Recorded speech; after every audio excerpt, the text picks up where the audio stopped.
ربنا إني أسكنت من ذريتي بواد غير ذي زرع عند بيتك المحرم ربنا ليقيموا الصلاة فاجعل أفئدة من الناس تهوي إليهم وارزقهم من الثمرات لعلهم يشكرون ইব্রাহিম আলাইহিস সালাম একটু দূরে এসে আল্লাহ পাকের কাছে দোয়া করলেন, ওগো রব্বুল আলামিন, হে আল্লাহ, আপনার মুহাররম সম্মানিত ঘরের কাছে আমার সন্তানের কিছু অংশকে, সন্তান তো আরেকজন হবেন, এরপরও তিনি কিছু অংশ বললেন, আমার সন্তানের, আমার বংশধরদের কিছু অংশকে সেখানে রেখে আসলাম, হে আল্লাহ, রেখে আসলাম এই জন্য রব্বানা লিকিমুস সালাতা, যেন তারা নামাজ প্রতিষ্ঠা করতে পারে, রব্বানা লিকিমুস সালাতা ফাজআল আফইদাতাম মিনান নাস, আল্লাহ তারা যেন নামাজ প্রতিষ্ঠা করে, আপনি তাদের প্রতি, আমার বিবি এবং আমার সন্তানের প্রতি কিছু মানুষের হৃদয়কে, কিছু মানুষের দিলকে আকৃষ্ট করে দেন, ওয়ারযুকুহুম মিনাস সামারাত, ফল-মূলের রিজিকের ব্যবস্থা করেন, ফল ফ্রুট দিয়ে রিজিকের ব্যবস্থা করেন, লাআল্লাহুম ইয়াশকুরুন, আমার বংশধররা যেন আপনার কৃতজ্ঞতা আদায় করতে পারে। ইব্রাহিম আলাইহিস সালাম এই দোয়া করলেন আল্লাহ পাকের কাছে। দেখেন আল্লাহ পাক মানুষের অন্তরকে কাবার দিকে, ইব্রাহিম আলাইহিস সালামের দোয়াকে কবুল করার মাধ্যমে কাবার দিকে মানুষের মনকে আকৃষ্ট করে দিলেন। তখনকার সময় থেকে শুরু হয়েছে কবিলায়ে বনু জুরহুম নামক ইয়ামানের এক অধিবাসী লোকেরা এখান দিয়ে রাস্তা দিয়ে আসা যাওয়া করত, সফর করত, ব্যবসায়ী সফর করত। যখন এখান দিয়ে তারা দেখলো এখানে দুইজন মানুষের বসবাস, কবিলায়ে বনু জুরহুম এখানে বসবাস করতে শুরু করেছে। হযরত ইব্রাহিম আলাইহিস সালামের দোয়া, হে আল্লাহ, হে রব, মানুষের দিলটাকে আকৃষ্ট করেন।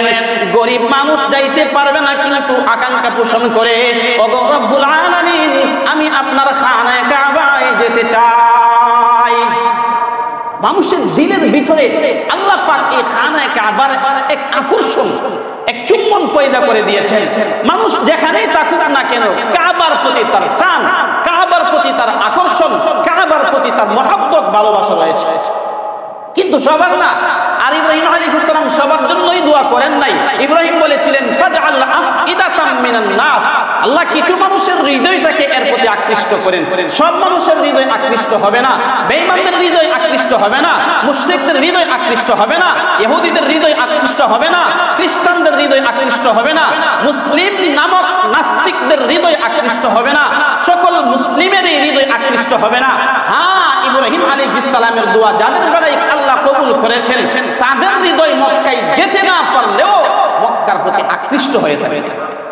মুআজ্জাজ মুকাররম হযরত উলামায়ে কেরাম, মুরব্বিয়ানে আযম, মুসল্লিয়ানে কেরাম, যুবক ভাইয়েরা, পর্দানিশীন মা ও বোনেরা, মহিয়ান গরিয়ান রব্বুল ইজ্জত রব্বুল আলামিনের কাছে অসংখ্য অগণিত শুকর সুজুদ, যিনি অত্যন্ত দয়া করে, মহব্বত করে আমাদেরকে সর্বাগ্রে তার ঘর মসজিদে আসার বসার তৌফিক দান করেছেন।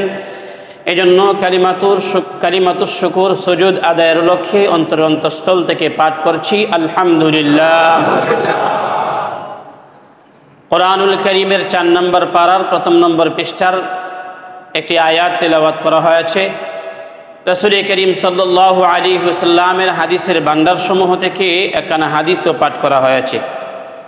আয়াত ও হাদিসের সমন্বয়ে নির্ধারিত সময়ের ভিতরে সুনির্দিষ্ট একটি বিষয়ের উপরে কিঞ্চিত আলোচনা করব।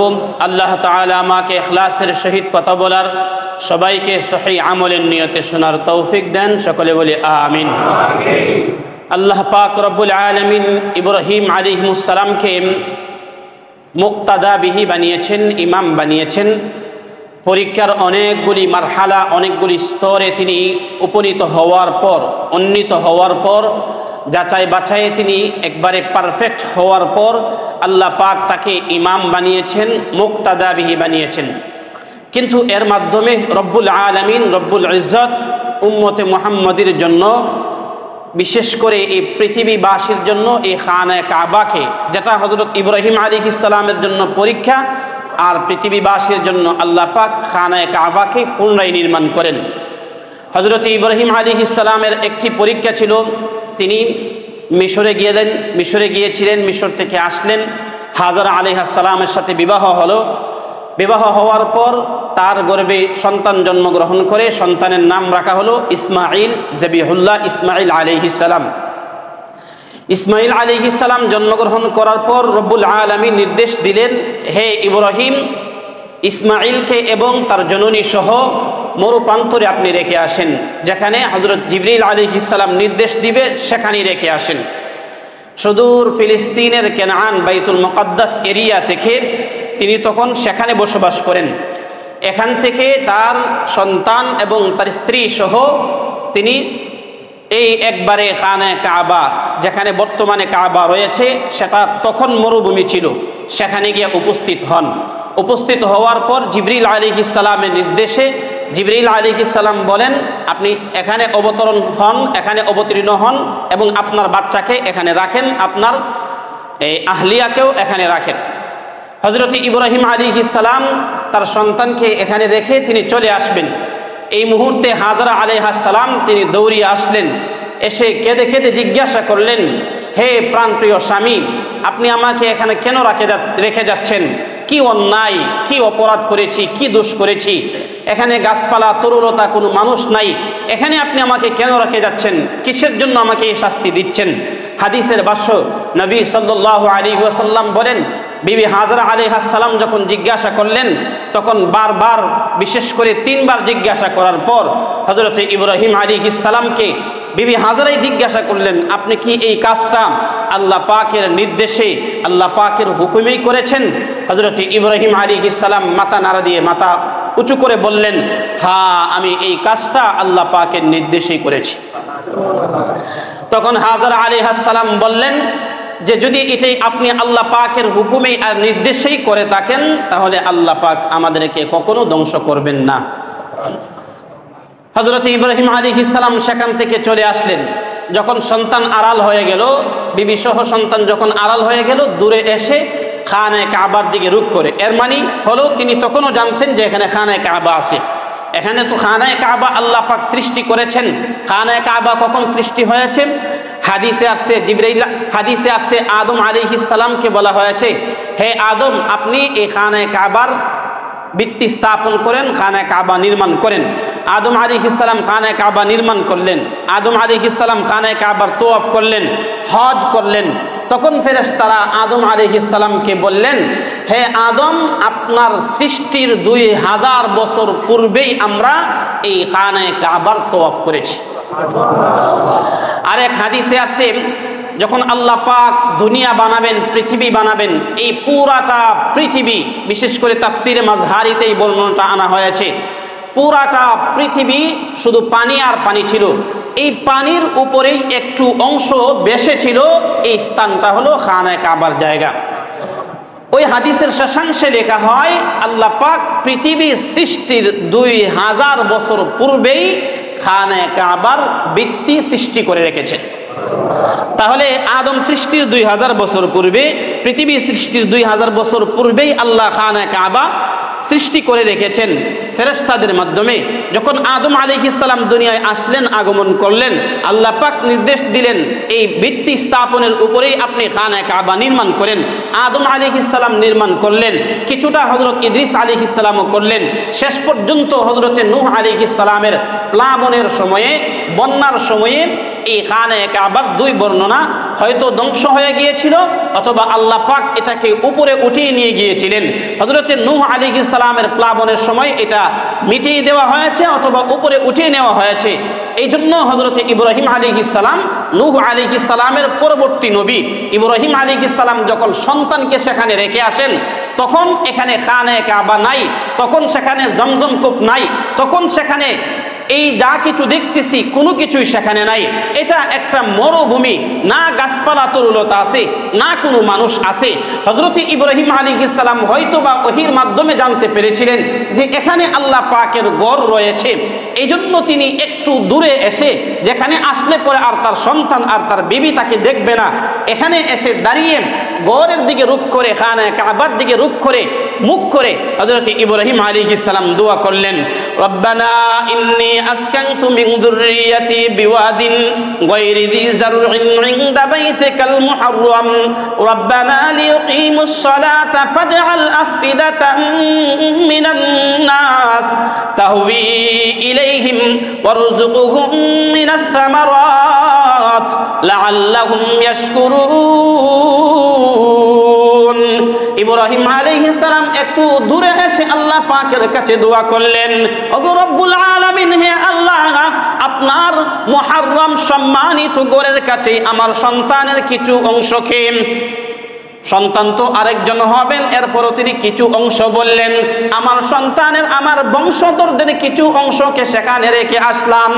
হে আল্লাহ, রেখে আসলাম এই জন্য রব্বানা লিয়ুকিমুস সালাতা, যেন তারা নামাজ প্রতিষ্ঠা করতে পারে। রব্বানা লিয়ুকিমুস সালাতা ফাজআল আফইদাতাম মিনান নাস, আল্লাহ তারা যেন নামাজ প্রতিষ্ঠা করে, আপনি তাদের প্রতি, আমার বিবি এবং আমার সন্তানের প্রতি কিছু মানুষের হৃদয়কে, কিছু মানুষের দিলকে আকৃষ্ট করে দেন। ওয়ারযুকহুম মিনাস সামারাত, ফল মূলের রিজিকের ব্যবস্থা করেন, ফল ফ্রুট দিয়ে রিজিকের ব্যবস্থা করেন। লাআল্লাহুম ইয়াশকুরুন, আমার বংশধররা যেন আপনার কৃতজ্ঞতা আদায় করতে পারে। ইব্রাহিম আলাইহিস সালাম এই দোয়া করলেন আল্লাহ পাকের কাছে। দেখেন আল্লাহ পাক মানুষের অন্তরকে কাবার দিকে, ইব্রাহিম আলাইহিস সালামের দোয়াকে কবুল করার মাধ্যমে কাবার দিকে মানুষের মনকে আকৃষ্ট করে দিলেন। তখনকার সময় থেকে শুরু হয়েছে কবিলায়ে বনু জুরহুম নামক ইয়ামানের এক অধিবাসী লোকেরা এখান দিয়ে রাস্তা দিয়ে আসা যাওয়া করত, সফর করত, ব্যবসায়ী সফর করত। যখন এখান দিয়ে তারা দেখলো এখানে দুইজন মানুষের বসবাস, কবিলায়ে বনু জুরহুম এখানে বসবাস করতে শুরু করেছে। হযরত ইব্রাহিম আলাইহিস সালামের দোয়া, হে আল্লাহ, হে রব, মানুষের দিলটাকে আকৃষ্ট করেন। গরিব মানুষ যাইতে পারবে না কিন্তু আকাঙ্ক্ষা পোষণ করে, ওগো রব্বুল আলামিন, আমি আপনার খানায়ে কাবায় যেতে চাই। মানুষের দিলের ভিতরে আল্লাহ পাক এই খানায়ে কাবার এক আকর্ষণ, এক চুম্বন পয়দা করে দিয়েছেন। মানুষ যেখানেই থাকুক না কেন কাবার প্রতি তার টান, কাবার প্রতি তার আকর্ষণ, কাবার প্রতি তার মহব্বত, ভালোবাসা রয়েছে। কিন্তু সবার না। আর ইব্রাহিম আলাইহিস সালাম সবার জন্যই দোয়া করেন নাই। ইব্রাহিম বলেছিলেন ফাজআল আফইদাতাম মিনান নাস, আল্লাহ কিছু মানুষের হৃদয়টাকে এর প্রতি আকৃষ্ট করেন। সব মানুষের হৃদয় আকৃষ্ট হবে না, বেঈমানদের হৃদয় আকৃষ্ট হবে না, মুশরিকদের হৃদয় আকৃষ্ট হবে না, ইহুদিদের হৃদয় আকৃষ্ট হবে না, খ্রিস্টানদের হৃদয় আকৃষ্ট হবে না, মুসলিম নামক নাস্তিকদের হৃদয় আকৃষ্ট হবে না, সকল মুসলিমের হৃদয় আকৃষ্ট হবে না। হ্যাঁ, ইব্রাহিম আলাইহিস সালামের দোয়া যাদের বেলায় আল্লাহ কবুল করেছেন তাদের হৃদয় মক্কায় যেতে না পারলেও মক্কার প্রতি আকৃষ্ট হয়ে থাকবে। হযরত ইব্রাহিম আলাইহিস সালামের দোয়া আল্লাহ অক্ষরে অক্ষরে কবুল করেছেন। সন্তান রেখে তিনি চলে গেলেন। হাজরা আলাইহিস সালাম এখানে কিছু অল্প কিছু পানি আর খেজুর দিয়ে গেলেন। তিনি নিজে এটা খাচ্ছেন, বাচ্চাকে দুধ পান করাচ্ছেন। অল্প কিছুদিনের ভিতরেই খাবারও খেজুরও শেষ হয়ে গেল, পানিও শেষ হয়ে গেল। স্বাভাবিকভাবেই খাবার পানিও না থাকলে মায়ের বুকে আর দুধ আসবে না, এটা স্বাভাবিক বিষয়। মায়ের বুকের দুধ শূন্য হয়ে গেল। এবার সন্তান শিশু ইসমাঈল আলাইহিস সালাম তিনি ক্ষুধার তাড়নায় ছটফটি করতেছেন।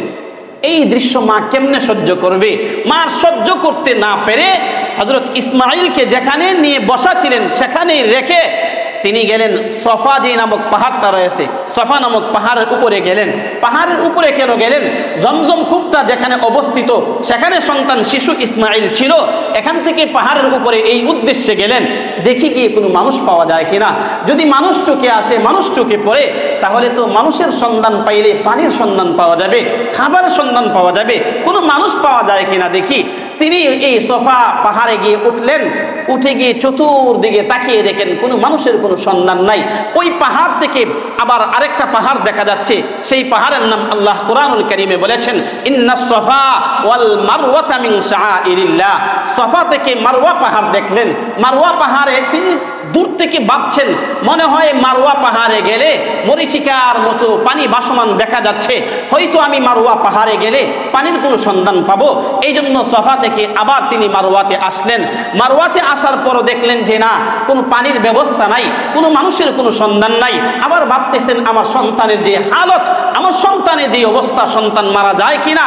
সন্তানের কাছে দৌড়াইয়া গেলেন, সন্তানকে একটা নজর দেখে আবার তিনি মারওয়াতে, আবার তিনি সফওয়াতে আসলেন। এই সফা মারওয়া একবার না দুইবার না, প্রায় 7টা চক্কর দিয়েছেন, 7 বার আসা যাওয়া করেছেন। উদ্দেশ্য একটাই ছিল, কোন মানুষের সন্ধান পাই কিনা। মানুষের সন্ধান পাইলেই পানির সন্ধান পাওয়া যাবে। যখন 7ম বারে যখন মারওয়া পাহাড়ে গিয়ে উঠলেন, একবারে অসহায় হয়ে পড়েছেন, তার চেষ্টা একবারে শেষ প্রান্তে চলে গেছে। হ্যাঁ আমার ভাই, আল্লাহ পাকের তরফ থেকে দয়া অনুগ্রহ কখন আসে? বান্দার চেষ্টা যখন চূড়ান্ত পর্যায়ে পৌঁছে। একজন মহিলা মানুষ, এবং যেখানে তার স্বামী তার কাছে নাই, তার ভাই তার বাবা আত্মীয় স্বজন কেউ তার কাছে নাই, এই মরুভূমিতে সফা এবং মারওয়াই তখনকার সময়ে দৌড়াদৌড়ি করা, অনাহারে দৌড়াদৌড়ি করা, এটা কতটা কষ্টদায়ক আর কতটা যন্ত্রণাদায়ক। মারওয়া পাহাড়ে গিয়ে 7ম চক্করের সময় আর পারতেছেন না, তখন আল্লাহ পাকের পক্ষ থেকে দয়া হয়েছে, আল্লাহ পাকের পক্ষ থেকে তার উপর অনুগ্রহ হয়েছে। জিবরাইল আলাইহিস সালাম ওই জমজম কূপের পাশে যেখানে ইসমাঈলকে রাখা, ইসমাঈলের পাশে দাঁড়াইয়া জিবরাইল আলাইহিস সালাম আওয়াজ দিলেন সহিন। সহিন আরবি ভাষার একটা শব্দ। এই আওয়াজটা শুনেই হাজরা আলাইহিস সালাম বললেন, আপনি কে? আপনি কি আমাকে সাহায্য করতে চান? যদি সাহায্য করতে চান সামনে আসেন। এটা ভেবেই তিনি ভাবলেন সন্তানের কাছে যাওয়া দরকার। দৌড়িয়ে মারওয়া পাহাড় থেকে সন্তানের কাছে গেলেন। সন্তান যেখানে শোয়া সেখানে গিয়ে দেখেন ওই যে ব্যক্তি আওয়াজ করেছেন, ওই ব্যক্তির পায়ের গোড়ালির মাধ্যমে হযরতে ইসমাঈল আলাইহিস সালাম শিশু যে অনাহারে আর ক্ষুধার তাড়নায় ছটফটি করে যন্ত্রণা করতেছেন আর কান্না করতেছেন, পা দিয়ে এভাবে লাফাচ্ছেন, ইসমাঈল আলাইহিস সালামের পায়ের নিচে জিবরাইল অথবা অন্য যে কোনো ফেরেশতার পায়ের গোড়ালির আঘাতের মাধ্যমে আল্লাহ পাক এক পানির ফোয়ারা চালু করে দিয়েছে। আল্লাহ, পানির ফোয়ারা চালু হয়ে গেছে। এবার হযরত হাজরা আলাইহিস সালামের সমস্ত যন্ত্রণা, সমস্ত কষ্ট, অস্থিরতা আর গর্মাক্ত শরীর একবারে পুরাটাই যেন সাফ হয়ে গেছে, পরিষ্কার হয়ে গেছে। এবার হযরত হাজরা আলাইহিস সালাম এই পানিকে ব্যারিকেড দিতেছেন, পানি ব্যারিকেড দিয়ে আটকিয়ে রাখতেছেন। আল্লাহর পয়গম্বর হাজরা আলাইহিস সালামের কত পরে এসেছেন। হাজরা আলাইহিস সালামের পরে এসে আল্লাহর পয়গম্বর বলেন, মা জননী হাজরা যদি এই পানিকে এভাবে ব্যারিকেড না দিতেন, তাহলে এই পানি, জমজম কূপের পানি পুরা পৃথিবীতে ছড়িয়ে পড়ছে। এই জন্য নবী তার জন্য দোয়া করেছেন, রাহিমাল্লাহু উম্মা ইসমাঈল, আল্লাহ পাক ইসমাঈলের আম্মার উপরে দয়া আর অনুগ্রহ করুন, কেননা তিনি পানির ব্যারিকেডের মাধ্যমে পৃথিবীবাসীকে রক্ষা করেছেন। হযরতে হাজরা আলাইহিস সালাম পানির ব্যারিকেড দিলেন, এখান থেকে পানি পান করতেছেন। আল্লাহর নবী বলেন, মাউ জমজম লিমা শুরিবা, যে যে উদ্দেশ্যে পানি পান করবে, নবীজির হাদিস, যে যে উদ্দেশ্যে জমজমের পানি পান করবে সেই উদ্দেশ্যে সে সফল হবে। কেউ জমজমের পানি পান করেছে, হে আল্লাহ সুস্থ করেন আমার ভিতরের রোগ বালাই আপনি দূর করে দেন, আল্লাহ পাক সুস্থ করে দিবেন। কেউ জমজমের পানি পান করেছে, মেধা বৃদ্ধি করে দেন, আল্লাহ মেধা বৃদ্ধি করে দিবে। যে যে উদ্দেশ্যে পানি পান করবে, কেউ জমজমের পানি পান করতেছে খোদা নিবারণের উদ্দেশ্যে, আল্লাহ পাক জমজমের পানির বরকতে তার খোদাও নিবারণ করে দিবেন। ইসমাঈল আলাইহিস সালাম আর তার আম্মা তখন আর কোনো খাবারের উপস্থিত সময়ে খাবারের প্রয়োজন হয় নাই। আল্লাহ পাক রব্বুল আলামিন এই জমজম কূপের পানির বদলতেই তাদের খোদাকেও দূর করে দিয়েছে। দেখেন আল্লাহ পাক, ইতিহাসের মূল কথা হচ্ছে, ইতিহাস আবার হাদিসের বর্ণনা, বুখারী শরীফের হাদিস, যে হাদিসটা শুনাইলাম পুরাটা বুখারী মুসলিম শরীফের হাদিস। এখানে হযরত হাজরা আলাইহিস সালাম আর সন্তান ইসমাঈল বসবাস করতেছেন, বাচ্চাকে কোলে নিয়ে বসা। ওই আগে যে আলোচনাটা আসছিলাম যে কবিলায় বনু জুরহুম নামক একটা গোত্র এখান দিয়ে যাচ্ছে, তো ওরা দেখলো এখানে একটু দূরেই পাখি উড়াউড়ি করতেছে দেখা যাচ্ছে। সাধারণত পাখি উড়ে সেখানেই যেখানে নিচে পানি থাকে। মরুভূমিতে কোথাও পাখি দেখা গেলে এর মানে হচ্ছে এখানে আশেপাশে পানি আছে। এই জন্য ওই কবিলায় বনু জুরহুমের সর্দার নেতা একজন লোককে পাঠাইলো, 2জন লোককে পাঠাইলো, গিয়ে দেখো এখানে কোনো মানুষ আছে কিনা বা পানি আছে কিনা। তারা এসে দেখে এখানে পানিও আছে, এই পানির পাশে একজন ব্যক্তিও বসা। এই সংবাদ বনু জুরহুমের নেতার কাছে দেওয়ার পর নেতা সবাইকে নিয়ে এখানে আসলো। এসে হাজরা আলাইহিস সালাম এখানে একা একা বসা এবং তার পাশে পানি রয়েছে। এই দৃশ্য দেখে তারা বুঝতে পারলো তিনি সাধারণ কোনো মহিলা না, তিনি সাধারণ কোনো মহিলা না, তিনি একজন ব্যতিক্রম মহিলা অবশ্যই হবেন। এজন্য হাজরার সাথে সম্মান বজায় রেখে কথা বলল। হাজরা আলাইহিস সালামকে বলল, আমরা এই পানি পান করতে চাই এবং এখানে বসবাস করতে চাই, আপনি কি আমাদেরকে পানি পান করার অনুমতি দিবেন? হাজরা আলাইহিস সালাম বললেন, পানি পান করবেন, নিবেন, খাবেন, সমস্যা নাই, কিন্তু এই কূপের মালিক আপনারা, মালিকানা আপনারা দাবি করতে পারবেন না। কবিলায়ে বনু জুরহুম এই শর্তেই তারা এখানে বসবাস করতে শুরু করলো, বসতি গড়ে উঠলো। নূহ আলাইহিস সালামের পরে কিন্তু একজন মানুষও ছিল না। আল্লাহ পাক ইসমাইল এবং ইসমাইলের আম্মাকে কেন্দ্র করে এখানে বসতি গড়াইলেন, বসতি গড়ে উঠলো। কবিলায়ে বনু জুরহুমের এমান থেকে তাদের আত্মীয় স্বজন যারা ছিল সবাইকে এখানে নিয়ে আসলো, সবাই বসবাস করতে শুরু করলো। ইসমাইল আলাইহিস সালাম বড় হয়েছেন, বড় হয়ে কবিলায়ে বনু জুরহুম গোত্রে বিবাহ করেছেন। আর হযরত ইব্রাহিম আলাইহিস সালাম ওই সুদূর কানান থেকে মাঝে মধ্যে এসে ছেলের সঙ্গে সাক্ষাৎ করেন, বিবির সঙ্গে সাক্ষাৎ করেন। হ্যাঁ, ইসমাইল আলাইহিস সালাম যখন বড় হয়েছেন তখন তার আম্মা হাজরা আলাইহিস সালামের ইন্তেকাল হয়ে গেছে। হযরতে বুখারী শরীফের হাদিস, হযরতে ইব্রাহিম আলাইহিস সালাম আসলেন, এসে দেখেন ইব্রাহিম আলাইহিস সালামের সন্তান ইসমাইল বাসায় নাই। বিবি সাহেবাকে জিজ্ঞাসা করলেন, ইসমাইলের বিবিকে, তার বিবি তো ইন্তেকাল করেছেন, ইসমাইলের বিবিকে জিজ্ঞাসা করলেন, তোমার স্বামী কোথায়, তোমরা কোন অবস্থায় আছো, কোন হালতে আছো? ইসমাইলের বিবি উত্তর দিল, ইসমাইলের ওয়াইফ উত্তর দিল, হ্যাঁ উনি কোথায় গেছে আমি ভালোভাবে বলতে পারবো না, আমাদের অবস্থা তেমন বেশি একটা ভালো না, খুব দুরবস্থায় দিন যাইতেছে, খুব ভালো অবস্থায় দিন কাটতেছে না। তোমাদের খাবার দাবার কি? ও খাবার দাবার আর কি হবে, আমাদের কোনো ইনকামই নেই, খাবার দাবার আর কি হবে? একজন মহিলা বজ্জাত হলে যেভাবে উত্তর দেয় সেভাবে হযরত ইব্রাহিম আলাইহিস সালামকে উত্তর দিয়েছেন। ইব্রাহিম আলাইহিস সালাম সন্তানের কাছে ওই বউয়ের মাধ্যমে, পুত্রবধূর মাধ্যমে সন্তানের কাছে সংবাদ পৌঁছাইলেন, আপনার স্বামী ঘরে আসলে বলবেন যে সে যেন তার ঘরের দরজার চৌকাঠটা চেঞ্জ করে পরিবর্তন করে, সে যেন তার ঘরের দরজার চৌকাঠ পরিবর্তন করে ফেলে, এটা দিয়ে চলবে না। ইসমাইল আলাইহিস সালাম আসলেন, এসে তিনি বুঝতে পারলেন যে হয়তো এখানে কেউ এসেছিল। স্ত্রীকে জিজ্ঞাসা করলেন, আমার বাসায় কি কেউ আসছিল? হ্যাঁ, একজন বৃদ্ধ মানুষ, অনেক বৃদ্ধ মানুষ আসছিল, সে কয়েকটা কথা বলছে, আপনার কাছে সালাম দিছে, আর এই কথা বলছে যে আপনি যেন আপনার দরজার চৌকাঠ পরিবর্তন করেন। হযরত ইসমাইল আলাইহিস সালাম এই কথার ইঙ্গিত বুঝতে পেরেছেন। তিনি বললেন, চৌকাঠ হলা তুমি, আর তোমাকে পরিবর্তন করার মর্ম হলো তোমাকে তালাক দিয়ে দেওয়া। যেহেতু আমার বাবা পয়গম্বর, তিনি আল্লাহর হুকুম ছাড়া নির্দেশ করতে পারেন না, তিনি নির্দেশ দিয়েছেন, এজন্য তোমাকে আমি তালাক দিলাম, তুমি বিচ্ছিন্ন হয়ে যাও। হযরত ইব্রাহিম আলাইহিস সালাম দেখেন এখানে সূক্ষ্ম থেকে সূক্ষ্ম বিষয় দেখা যায়। অবশ্যই ইব্রাহিম আলাইহিস সালাম সুদূর কেনান থেকে গেলেন, গিয়ে সন্তানের জন্য আর 2 ঘন্টা 5 ঘন্টা একদিন অপেক্ষা করেন না, আবার ফেরত চলে আসছেন। সন্তান হয়তো ঘরের পাশেও কোথাও গেছে বা জঙ্গল কোনো পাহাড়ে গেছে, হয়তো বিকেলবেলা ফেরত চলে আসবে, কিন্তু তিনি আর অপেক্ষা করেন নাই। কারণ এই সব কথা, সব আসা যাওয়া সব তো আল্লাহ পাকের নির্দেশে হচ্ছে, সেখানে থাকার অনুমতি নাই। এই জন্য অল্প সময় সাক্ষাৎ লাভ হয় নাই, তিনি চলে এসেছেন। এরপরে হযরত ইসমাইল আলাইহিস সালাম আরেকটা বিবাহ করলেন। আবার হযরত ইব্রাহিম আলাইহিস সালাম গেলেন, আবার যাওয়ার পরে দেখলেন এবার নতুন আরেকজন তার পুত্রবধূ, তিনি বাবাকে না জেনেও, বাবা এটা জানেন না, এরপরও সালাম করেছেন, এমনকি তার সেবাও করেছেন, খেদমতও করেছেন। হাদিসে আসছে তার পা ধুয়ে দিয়েছেন। তিনি জিজ্ঞাসা করলেন, তোমরা কোন অবস্থায় আছো, কিভাবে চলতেছো?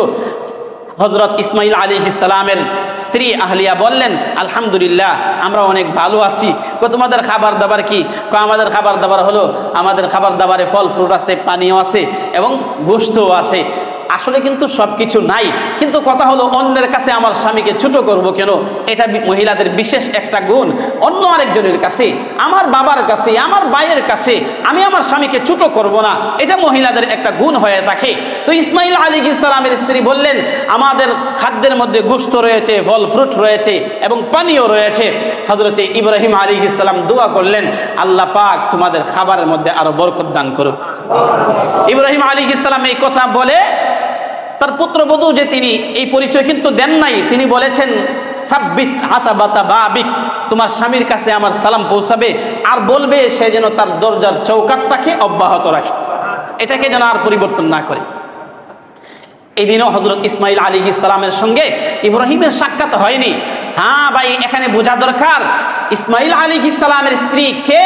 তিনি তো নবী মুহাম্মদুর রাসূলুল্লাহ সাল্লাল্লাহু আলাইহি ওয়াসাল্লামের জননী। এজন্য যে কেউ নবী মুহাম্মদুর রাসূলুল্লাহর পূর্বসূরি হতে পারে না। এজন্য আল্লাহ পাকের হুকুম পেয়েই ইব্রাহিম বলেছিলেন, হে ইসমাঈল, তোমার এই দরজার চৌকাঠ পরিবর্তন করো।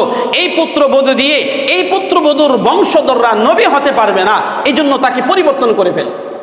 যে কেউ নবীর মা হতে পারে না, যে কেউ আলেমের মা হতে পারে না, যে কেউ আলেমের বাবা হতে পারে না, যে কেউ আল্লাহ ওয়ালার বাবা হতে পারে না, যে কেউ আল্লাহ ওয়ালার মা হতে পারে না।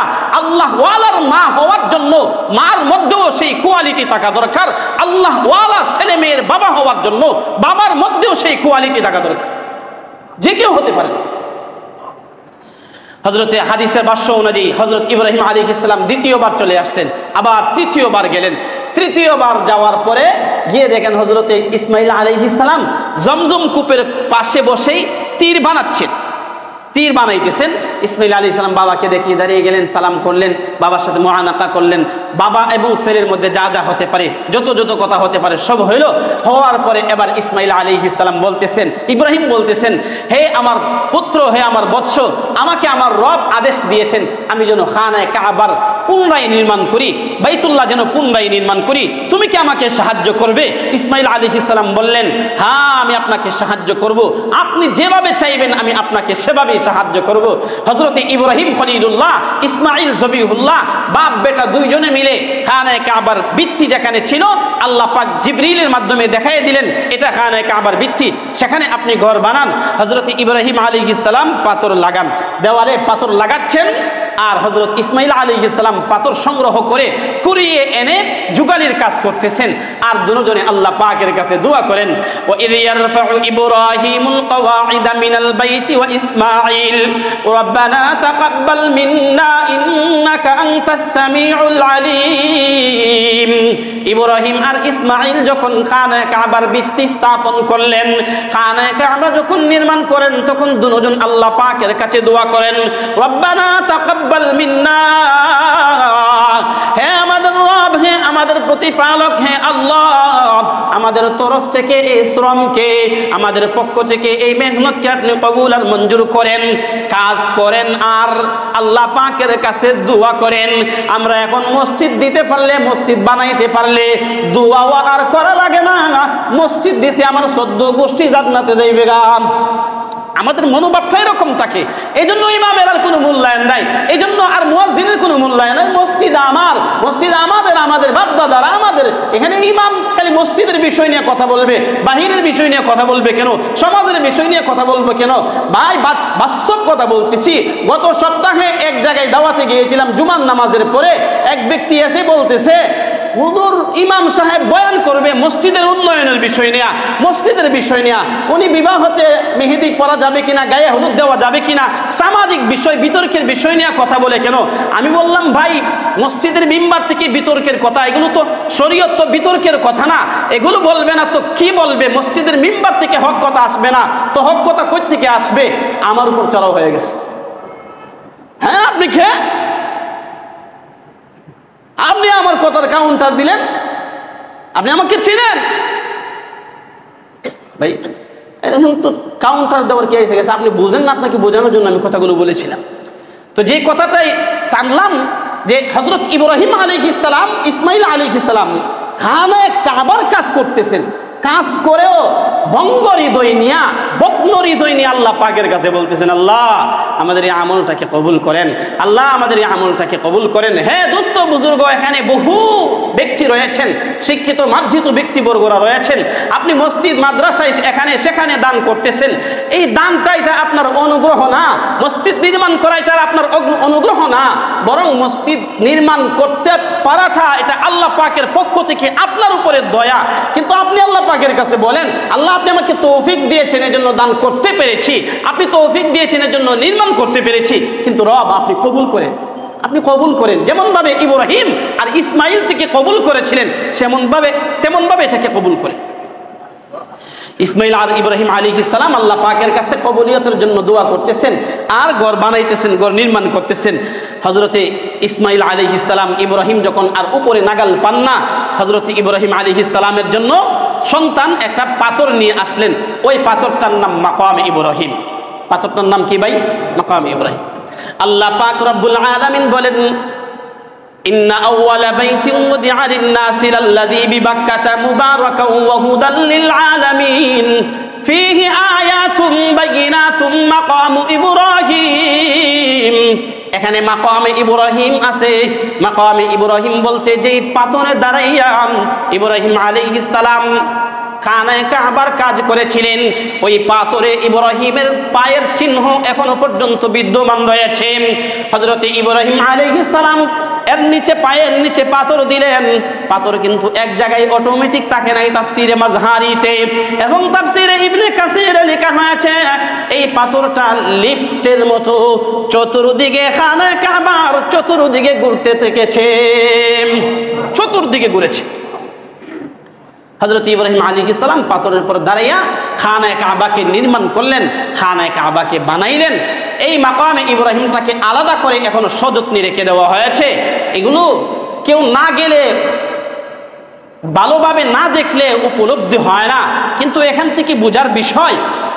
আশা করি আমি এই মসজিদের বহু মানুষ একবার না দুইবার না বারংবার গিয়েছেন, দেখেছেন এই মাকামে ইব্রাহিম দেখেছেন, খানায়ে কাবা দেখেছেন, বাইতুল্লাহ আল্লাহর ঘর দেখেছেন। এই সমস্ত হাদিস থেকে আয়াত থেকে কি প্রতীয়মান হয়, রব্বে কারীম এত বছর আগে নবী চলে গেছেন প্রায় ১৫০০ বছর হয়ে গেছে। হযরত ইব্রাহিম আলাইহিস সালাম পর্যন্ত প্রায় ৪৫০০ বছর, ৪৫০০ বছর আগে ইব্রাহিম এই পাথরের উপরে পা রেখেছিলেন। এই পায়ের চিহ্ন এখনো আছে, এই পাথরটা এখনো সংরক্ষিত আছে, এই খানায়ে কাবার দেওয়ালটা এখনো সংরক্ষিত আছে, এটা এখনো পড়ে নাই, এখনো ধ্বংস হয় নাই। এই কথার মর্মই হলো আমার রব সব করতে পারেন, আমার রব সব করতে পারেন।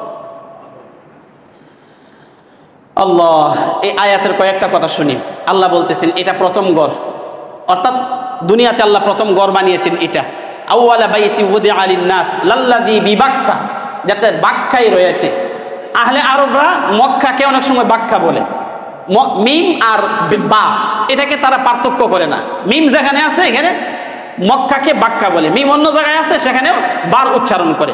এই জন্য আল্লাহ পাক আহলে আরবদের, মক্কার অধিবাসীদের ভাষায় কোরআন নাজিল করেছেন। কোরআন যেহেতু তাদের ভাষায় নাজিল হয়েছে, এই জন্য আল্লাহ এখানে মক্কা না বলে বাক্কা বললেন। যেই গড়টা বাক্কা তথা মক্কায় রয়েছে, এই গড়টাকে আল্লাহ বরকতময় করেছেন, ওই জায়গাটাকে আল্লাহ বরকতময় করেছেন। কেমন বরকতময় করেছেন? হাদিস শরীফে আসছে, রাসূল মাকবুল সাল্লাল্লাহু আলাইহি ওয়াসাল্লাম বলেন, যে ব্যক্তি গড়ে নামাজ পড়লো সে এক নামাজের মোকাবেলায় এক নামাজের সওয়াব পাবে। আর যে ব্যক্তি মহল্লার পাঞ্জেগানা মসজিদে, যেখানে জুমা হয় না, সেখানে গিয়ে নামাজ পড়লো সে এক নামাজের বিনিময়ে 25 নামাজের সওয়াব পাবে। যে ব্যক্তি জামে মসজিদ, যেখানে জুমা সংগঠিত হয়, সেখানে গিয়ে নামাজ আদায় করলো, আল্লাহর নবী বলেন সে এক নামাজের বিনিময়ে 500 নামাজের সওয়াব পাবে। কত নামাজ? কত নামাজ? 500 নামাজ। আর যে ব্যক্তি, নবী বলেন মসজিদে আকসাই, ফিলিস্তিনের জামে মসজিদে গিয়ে এক রাকাত নামাজ আদায় করবে, ওই ব্যক্তি প্রত্যেক রাকাতের বিনিময়ে 1000 রাকাতের সওয়াব পাইবে। আর যে ব্যক্তি মসজিদে নববী, মদিনার মসজিদে গিয়ে নামাজ আদায় করবে, আল্লাহর নবী বলেন সে 50,000 রাকাতের সওয়াব পাবে। আর যে ব্যক্তি আল্লাহর মসজিদে হারামে খানায়ে কাবায় 1 রাকাত নামাজ আদায় করবে, সে 1,00,000 রাকাত নামাজ আদায়ের সওয়াব পাবে। আপনি হজ্জে গেলেন, উমরায় গেলেন 15 দিনের জন্য, 20 দিনের জন্য, অথবা হজ্জে গেলেন আপনার 36 দিন, 40 দিন, 48 দিনের জন্য, যত পারেন নামাজ পড়েন, যত পারেন তওয়াফ করেন। এখানে ঘোরাঘুরির জন্য না, এখানে বন্ধুত্ব স্থাপন করার জন্য না, এখানে কোনো কিছু দেখার উদ্দেশ্যই না। দেখবেন শুধু খানায়ে কাবা, নামাজ পড়বেন, তেলাওয়াত করবেন, জিকির করবেন। এখানে আমি রেস্টের জন্য যাই নাই, এখানে আমার শরীরের সুস্বাস্থ্য ভালো করার জন্য যাই নাই। মাকসাদই হলো ইবাদত করা, মাকসাদই হলো আল্লাহর ঘর দেখা। তো যত বেশি পারেন আরেকজনের সাথেই যেতে হবে, আরেকজনকে নিয়েই যেতে হবে, আমার এখানে বিশ্রাম নিতেই হবে, এটা জরুরি না। এখানে ইবাদতের জন্য গিয়েছেন, দুনিয়ার সমস্ত ঝামেলা বাদ দিয়ে সেখানে গিয়েছেন। আর কোনো কিছু মাথায় রাখার দরকার নাই। নামাজ পড়বো কিভাবে, তোয়াফ করবো কিভাবে, তেলাওয়াত করবো কিভাবে, জিকির করবো কিভাবে, হাজারে আসওয়াদ চুম্বন করবো কিভাবে, রুকনি ইয়ামানি ধরবো কিভাবে, আমি মাকামে ইব্রাহিম দেখবো কিভাবে, আমি এই জমজম কূপের পানি পান করব কিভাবে, বাস কাজই হচ্ছে এগুলো। এর বাহিরে আর কোনো কাজ নাই। তখন আর বাংলাদেশ নিয়ে চিন্তা করার দরকার নাই, তখন আর ফ্যামিলি নিয়েও চিন্তা করার দরকার নাই। হজ্জে গেলেন মানে আপনি ইবাদতের জন্য পাগল হয়ে যান। আল্লাহ পাগল হোক বান্দা, এটা আল্লাহ পাক চান। নতুবা এটা কি হালত দেখেন, মাথায় চুল থাকবে না, এরপরে আপনার কাপড় থাকবে না, কাপড়ের মতো সাদা কাপড় পরিধান করে, আবার ইহরামের সময় এই তোয়াফের সময় কাপড়টাকে বুগুল তুলির নিচ দিয়ে নিতে হবে। এটা তো পাগলামি একটা হালত। বান্দা পাগল হয়ে যাক, আল্লাহ পাকের জন্য পাগল পারা হয়ে যাক, এটা আল্লাহ পাক পছন্দ করেন। দোস্ত বুজুর্গ, এক কথা থেকে বহু কথা আসতেছে। যে কথাটা আমার বলা মাকসাদ ছিল, আল্লাহ পাক রব্বুল আলামিন এই খানায়ে কাবা নির্মাণ করেছেন, এই জায়গাটাকে আল্লাহ পাক বরকতময় করেছেন। নবী বলেন 1 রাকাত নামাজ পড়লে 1 লক্ষ রাকাতের সওয়াব হয়। এই জন্য এটাকে আল্লাহ পাক বরকতময় করেছেন, বরকতের জায়গা। যাওয়ার জন্য সব সময় আল্লাহ পাকের কাছে দোয়া করা। আপনি যদি বলেন যে আমি আপনার বাসায় 1 কাপ চা খাবো, তা আপনি না করতে পারবেন। কথার কথা আমি কাউকে বললাম যে ভাই আমি আপনার বাসায় আজকে 1 কাপ চা খাবো, আপনি বলবেন যে না হুজুর আমার বাসায় যেতে পারবেন না, বলবেনই কথা। তো গড় আল্লাহ, আল্লাহ পাকের কাছে যদি বলেন যে আল্লাহ আমি এখানে যাইবো, আল্লাহ বলবে না তুই আসতে পারবে না। যুক্তি কি বলে? আমার দিলের আগ্রহ থাকলে আমি যদি আল্লাহ পাকের কাছে বলতে পারি, আমরা একজনের বাসায় আরেকজনে 1 কাপ চা খাওয়ার জন্য নিজের থেকে প্রস্তাব পেশ করলে যেমন ভাবে সেটাকে কেউ খণ্ডন করবে না, নাকচ করবে না। আমি আল্লাহ পাকের কাছে বললে হে আল্লাহ আমি যাইতে চাই, আপনি আমাকে নেন, আল্লাহ পাক আমার এই চাওয়া কখনো ফিরে দিবেন। এই জন্য আল্লাহ পাকের কাছে চাওয়ার মতো চাইতে হচ্ছে। সময় ফুরিয়ে গেছে, ইনশাল্লাহ বাকি আলোচনা আগামী জুমায় হবে। আল্লাহ পাক আমাদের সবাইকে খানায়ে কাবার মহব্বত ভালোবাসা লালন করে সেখানে যাওয়ার তৌফিক দেন। সকলে বলি আমিন।